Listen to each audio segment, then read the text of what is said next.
Assalamualaikum warahmatullahi wabarakatuh. Kami dari kelompok 2 kelas Hukum Keimigrasian A akan mempresentasikan eh, terkait materi perkuliahan mata kuliah Filsafat Hukum dalam satu semester ini terkait aliran filsafat hukum.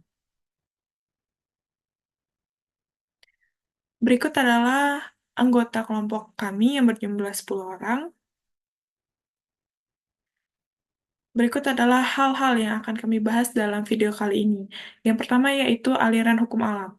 Yang kedua adalah aliran hukum positivisme. Yang ketiga aliran sejarah hukum. Yang keempat aliran sociological jurisprudence. Yang kelima aliran realisme hukum. Yang keenam aliran formalisme hukum. Yang ketujuh critical legal studies dan penutup. Langsung saja kita membahas pada pokok bahasan yang pertama yaitu aliran hukum alam.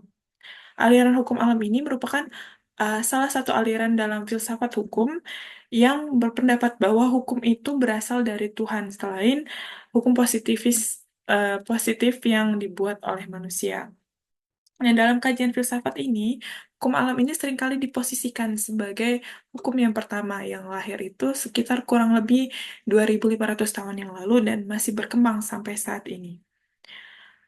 Lahirnya hukum alam ini didasari oleh keinginan untuk mencari keadilan yang bersifat mutlak, keadilan yang bersifat absolut, keadilan yang sesungguhnya. Karakteristik dari aliran hukum alam ini yang pertama yaitu bersifat universal, yang berarti berlaku di mana saja tanpa adanya batasan geografis. Yang kedua yaitu abadi, yang berarti tetap berlaku sampai kapanpun ataupun tetap relevan sepanjang waktu. Yang ketiga yaitu berdasarkan moralitas, em, menekankan keadilan yang bersumber dari moral universal. Seperti yang dikatakan tadi, bahwa lahirnya aliran hukum alam ini didasari karena keinginan untuk mencari keadilan yang bersifat mutlak, absolut, ataupun keadilan yang sesungguhnya. Aliran hukum alam ini memiliki terbagi atas dua sifat. Yang pertama irasional dan yang kedua rasional. Untuk perbedaannya, irasional sendiri sumber hukumnya itu dari Tuhan, sedangkan rasional ini sumber hukumnya dari akal manusia. Untuk fokusnya sendiri, irasional ini ketaatan kepada kehendak Tuhan, sedangkan rasional ini fokusnya yaitu rasionalitas manusia. Yang ketiga eranya, untuk era irasional ini yaitu pada abad pertengahan, sedangkan rasional ini pada masa Renaissance. Tokoh-tokohnya irasional ada Thomas Aquinas dan juga Dante, sedangkan untuk rasional ini ada Hugo Grotius, Immanuel Kant, dan Samuel Pufendorf. Ciri khas dari irasional sendiri itu moralitasnya berbasis agama, karena tadi dari Tuhan ya. Dan rasional ini ciri khasnya itu moralitasnya itu berbasis dari akal manusia. Untuk yang bersifat irasional sendiri, tadi ada tokohnya Thomas Aquinas yang memiliki 4 konsep dasar. Yang pertama adalah lex divina, yang berarti hukum Tuhan itu sebagai dasar yang utama. Hukum Tuhan itu sebagai dasar utama. Yang kedua, lex naturalis, yang berarti hukum alam ini bersifat universal dan abadi. Yang ketiga, lex aeterna, yang berarti hukum itu kehendak Tuhan yang bersifat abadi. Yang keempat, lex positivis, yang berarti hukum negara ini harus selaras dengan hukum alam. Nah, hukum alam yang bersifat irasional ini, hukum yang berlakunya itu adalah hukum yang bersifat universal dan abadi karena bersumber langsung dari Tuhan. Negara ini pada hukum alam yang bersifat irasional ini diposisikan sebagai eh, kerajaan Tuhan di dunia. Oleh karena itu, berdasarkan tadi pendapat Thomas Aquinas tadi, dapat dikatakan bahwa lex positivis itu harus konsisten terhadap lex naturalis. Jadi, apapun hukum-hukum yang kemudian nantinya diproduksi atau dihasilkan itu tidak boleh bertentangan dengan hukum Tuhan. Terus, kepala negara, kepala pemerintah, ataupun penguasa di hukum alam yang bersifat irasional ini seringkali diposisikan sebagai abdi Tuhan, atau pada zaman dulu itu disebut sebagai abdi raja. Selanjutnya yang rasional. Tadi tokoh-tokohnya ada Immanuel Kant, Hugo Grotius, Samuel Pufendorf. Nah, tokoh-tokoh ini dapat dikatakan melakukan sekularisasi terhadap hukum Tuhan, hukum alam yang berasal dari Tuhan tadi. Nah, seperti tadi Grotius, contohnya tokohnya itu, dia ini merasionalisasikan hukum Tuhan. Jadi dia mengatakan bahwa hukum alam ini adalah hukum yang berasal dari akal manusia. Inti pemikiran dari hukum alam rasional ini adalah sumber dari hukum yang universal dan abadi itu adalah rasio manusia, akal manusia. Jadi dapat dikatakan bahwa hukum alam rasional ini sumber-sumber hukumnya adalah rasio manusia, akal manusia. Jadi itulah yang membedakan manusia dengan makhluk lainnya. Walaupun kita tahu bahwa manusia itu diciptakan oleh Tuhan, namun untuk membentuk hukum itu sendiri.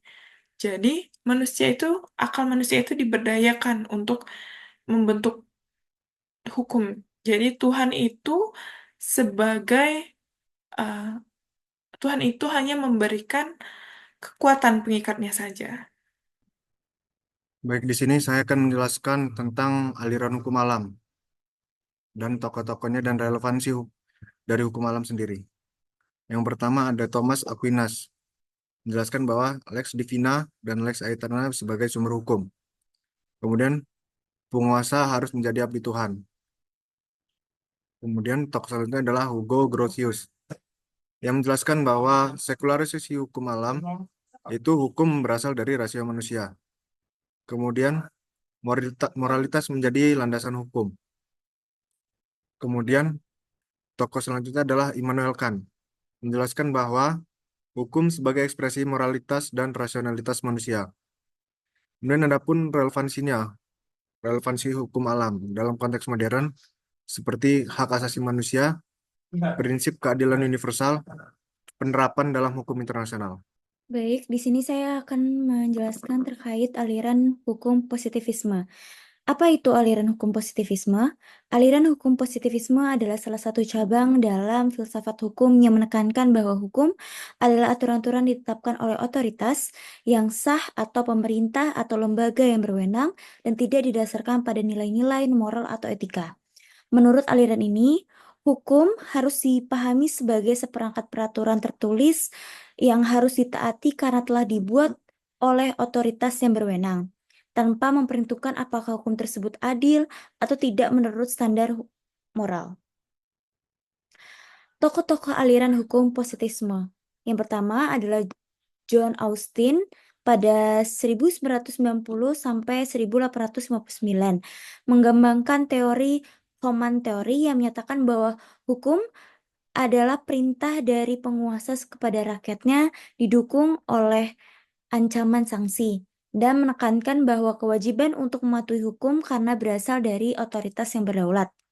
Yang kedua, ada Hans Kelsen itu pada tahun 1881 sampai 1973 menawarkan konsep teori hukum murni atau pure theory of law.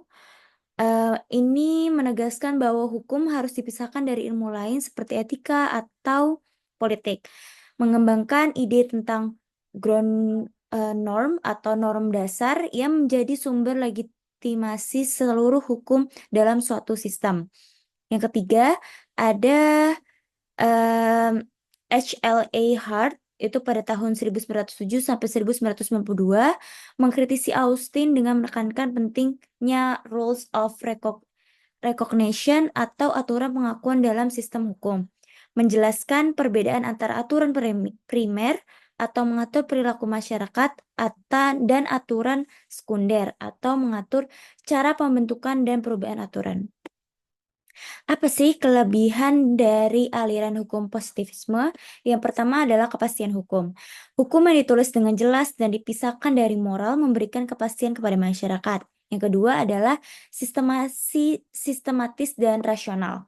Pendekatan yang formal dan sistematis mempermudah penerapan hukum secara konsisten. Yang ketiga adalah fokus pada legalitas.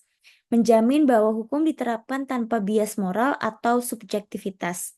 Nah, kritik terhadap hukum positisme adalah yang pertama, tidak memperhatikan aspek moralitas. Hal ini karena aliran ini sering dianggap terlalu kaku karena mengabaikan aspek moral yang penting dalam kehidupan bermasyarakat. Yang kedua adalah reduksi hukum sebagai aturan formal, di mana mengabaikan faktor sosial, sejarah, konteks yang memengaruhi pembentukan hukum. Dan yang ketiga adalah ketidak kurang fleksibelnya hukum positivisme ini adalah karena fokus pada hukum tertulis dalam dapat membuat sistem hukum kurang responsif terhadap dinamika sosial yang kompleks. Selanjutnya saya membahas mengenai aliran sejarah hukum. Yang pertama mengenai pengertian. Aliran sejarah hukum menganggap bahwa hukum tidak dapat dipahami hanya dengan sebagai suatu sistem normatif yang terpisah dari konteks sosial, budaya, dan sejarahnya. Hukum berkembang seiring dengan perkembangan masyarakat dan ini dapat dipahami melalui studi terhadap sejarah hukum. Adapun tokoh yang membahas mengenai aliran sejarah hukum, yang pertama adalah Friedrich Karl von Savigny, yaitu pendiri aliran sejarah hukum di Jerman, menekankan bahwa hukum berkembang secara organik sesuai dengan perkembangan masyarakat, bukan melalui keputusan legislatif ataupun rasional semata. Selanjutnya ada pun Giambattista Vico, yaitu menciptakan pandangan bahwa sejarah hukum adalah bagian dari sejarah peradaban manusia, menganggap hukum berkembang berdasarkan tradisi dan kebiasaan. Selanjutnya mengenai pengertian dari aliran sejarah hukum, yang pertama adalah arsi atau arsip. Pertama yang mendasari segala sesuatu mengidentifikasikan upaya awal untuk memahami tatanan alam sebagai suatu yang teratur dan konsisten. Dalam konteks ini, pemikiran Thales dapat dilihat sebagai langkah awal dalam tradisi yang kelak akan berkembang menjadi konsep hukum alam, yang menyatakan bahwa hukum manusia harus selaras dengan hukum yang berlaku secara universal di alam. Mempengaruhi filsafat hukum melalui gagasan bahwa hukum seharusnya mencerminkan keteraturan dan rasionalitas yang ditemukan dalam alam. Oleh karena itu, filsafat hukum dapat diartikan dalam tradisi Barat seringkali mencari landasan di dalam hukum alam, yang akar pemikirannya dapat dilacak kembali ke spekulasi Thales tentang kesatuan dan keteraturan di balik fenomena alam. Pada kesempatan kali ini, saya akan menjelaskan tentang sociological jurisprudence. Pengertian sociological jurisprudence sendiri adalah aliran dalam filsafat hukum yang berfokus pada hubungan antara hukum dan masyarakat. Aliran ini menyatakan bahwa hukum bukan hanya kumpulan aturan yang kaku, tetapi suatu sistem yang hidup dan berkembang sesuai dengan dinamika sosial masyarakat. Tokoh aliran sociological jurisprudence sebenarnya dikembangkan oleh Rousseau Pound, seorang ahli hukum asal Amerika Serikat. Ia berargumen bahwa hukum harus dipahami sebagai instrumen yang mencapai tujuan sosial dan bukan hanya sebagai sarana untuk menerapkan aturan yang berlaku. Aliran ini muncul pada awal abad ke-20, terutama pada tahun 1910 hingga 1930-an. Hal ini bertepatan dengan berkembangnya ilmu sosiologi sebagai disiplin ilmu yang lebih mapan dan diakui. Sociological jurisprudence.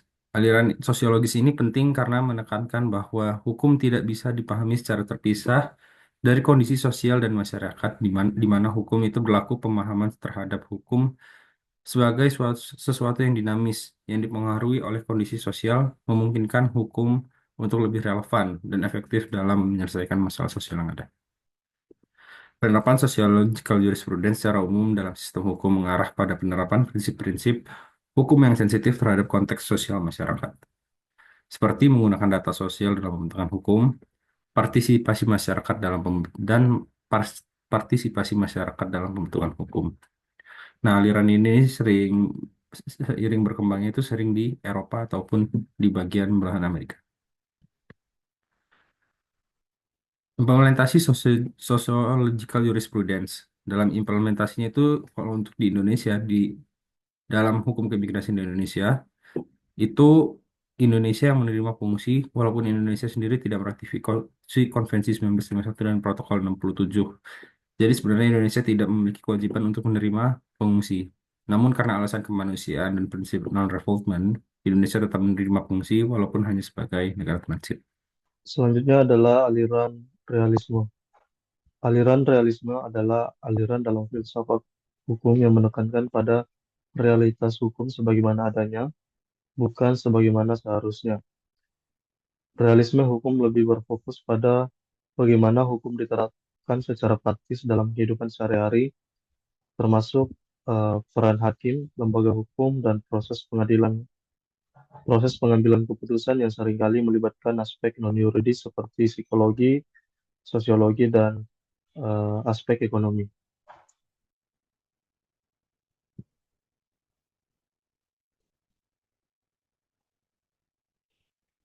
Kemudian tokoh realisme diantaranya yaitu Oliver Wendell Holmes yang menyatakan bahwa seorang hakim agung Mahkamah Agung Amerika Serikat yang terkenal dengan pandangannya bahwa hukum adalah prediksi tentang apa yang akan dilakukan pengadilan. Kemudian hukum adalah alat sosial yang harus disesuaikan dengan kebutuhan masyarakat. Kemudian tokoh yang lain adalah Carl Llewellyn, yaitu pendiri legal realism di Amerika Serikat, yang menekankan bahwa pentingnya studi empiris terhadap cara hukum diterapkan dan pengaruhnya terhadap masyarakat. Kemudian tokoh yang terakhir adalah Jerome Frank yang menekankan pentingnya realitas psikologis dalam keputusan hakim yang seringkali tidak sepenuhnya rasional. Kemudian prinsip utama realisme yaitu yang pertama empirisme dalam kajian hukum. Realisme hukum mengutamakan pendekatan empiris, yakni mengamati bagaimana hukum benar-benar diterapkan dan bagaimana pengadilan membuat keputusan berdasarkan keadaan yang nyata. Yang kedua adalah penekanan pada peran hakim. Hakim dianggap sebagai aktor utama dalam sistem hukum karena mereka yang membuat hukum itu hidup melalui keputusan mereka. Faktor psikologis, moral, dan politik seringkali mempengaruhi proses pengambilan keputusan dari hakim. Selanjutnya adalah relativisme hukum. Hukum dianggap sebagai produk dinamis yang berubah seiring waktu dan kondisi sosial. Tidak ada prinsip hukum yang benar secara universal, melainkan dinamis sesuai dengan perubahan masyarakat. Kemudian prinsip kritik terhadap formalisme hukum. Realisme menolak pandangan bahwa hukum adalah sistem logis yang bisa diterapkan secara mekanis. Sebaliknya hukum adalah alat sosial yang fleksibel. Kemudian praktikalitas dan hasil akhir. Fokus utama realisme adalah hasil akhir yang ingin dicapai dari penerapan hukum, bukan sekadar keindahan dari teori hukum tersebut. Kemudian implementasi aliran realisme di kehidupan nyata dan penerapan hukum.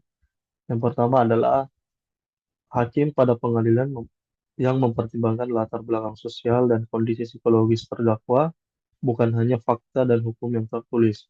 Biasanya hakim akan mengidentifikasi maksud tujuan seseorang untuk melakukan tindak pidana dan kemudian hukuman apa yang cocok untuk pidana tersebut dilihat dari faktor sosiologis, kemudian tanggung jawab dari pelaku dan sebagainya. Kemudian yang kedua adalah pengadilan anak di Indonesia dan beberapa negara menggunakan pendekatan rehabilitasi yang mencerminkan prinsip realisme hukum, yaitu hukum sebagai alat untuk mencapai keadilan sosial, bukan sekadar hukuman. Terima kasih. Formalisme, pengertian aliran formalisme hukum. Formalisme hukum adalah pendekatan dalam penerapan hukum yang menekankan pada pentingnya aturan dan prosedur hukum yang jelas, tegas, dan sistematis, tanpa perlu mempertimbangkan faktor-faktor di luar teks hukum itu sendiri, seperti tujuan sosial atau konteks situasional. Dalam formalisme hukum, hakim dan pembuat keputusan diharapkan untuk mengikuti aturan hukum yang ada secara kaku dan tidak terlalu mengandalkan intervensi atau pertimbangan moral yang bersifat subjektif. Dalam pendekatan ini, fokus utama adalah pada penerapan hukum sesuai dengan teks dan ketentuan yang telah ditetapkan, sehingga keputusan hukum dianggap sah selama sesuai dengan peraturan yang berlaku. Meskipun hasilnya mungkin tidak selalu adil atau sesuai dengan kebutuhan sosial. Secara singkat, formalisme hukum lebih menekankan pada aspek apa yang tertulis dalam hukum ketimbang apa yang seharusnya. Berdasarkan nilai-nilai sosial atau keadilan yang lebih luas. Pendekatan ini berbeda dengan pendekatan hukum yang lebih fleksibel atau realistis, yang mempertimbangkan konteks sosial, politik, dan keadilan dalam penerapan hukum. Fokus utama pada aliran formalisme hukum ini adalah yang pertama ada kepastian hukum, yang kedua ada konsistensi dalam penerapan hukum, yang ketiga ada penafsiran hukum secara objektif. Kemudian ada prinsip-prinsip formalitas hukum. Yang pertama yaitu kepastian hukum yang menekankan pada pentingnya aturan yang jelas dan konsisten untuk menciptakan kepastian hukum dalam masyarakat. Yang kedua yaitu penafsiran tekstual, yaitu hakim harus mengikuti teks hukum yang tertulis tanpa mengubah makna atau memperluas interpretasi berdasarkan faktor eksternal. Kemudian yang terakhir itu otonomi hukum, yaitu hukum dianggap sebagai sistem otonom yang dapat dianalisis dan diterapkan tanpa mengacu pada konteks sosial atau nilai-nilai eksternal. Contoh dari penerapan formalisme hukum ini sendiri yaitu dilihat pada kasus konstitusional, yaitu putusan yang berdasarkan penafsiran langsung dari teks Undang-Undang Dasar tanpa mempertimbangkan opini publik atau perubahan sosial. Kemudian kebijakan peradilan, yaitu hakim cenderung memutuskan kasus sesuai dengan peredaran dan aturan hukum yang sudah ada tanpa menambahkan interpretasi pribadi.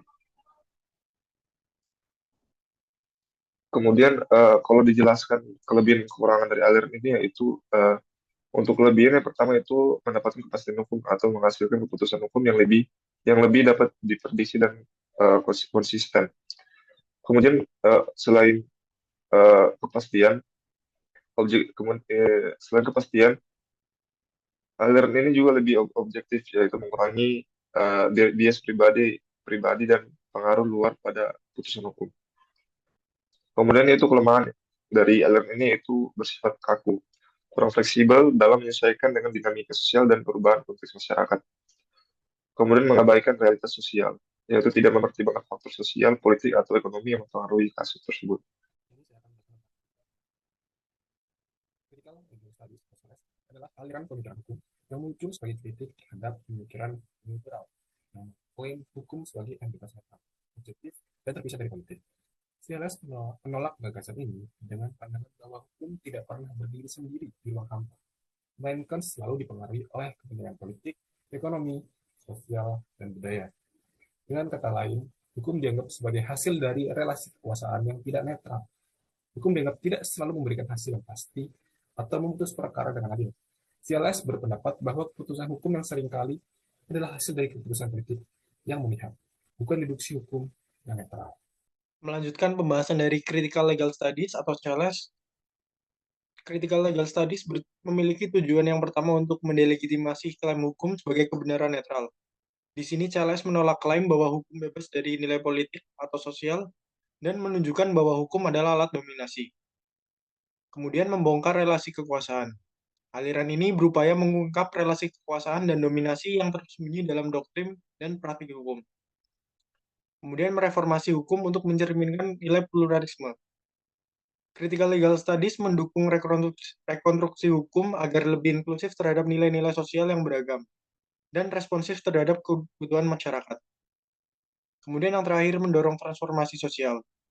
Critical Legal Studies menekankan pentingnya hukum sebagai sarana transformasi sosial yang praktis, bukan hanya sebagai teori abstrak. Kemudian tokoh-tokoh Critical Legal Studies. Critical Legal Studies pertama kali dipresentasikan secara formal dalam konferensi kecil di Madison, Wisconsin, Amerika Serikat pada tahun 1977.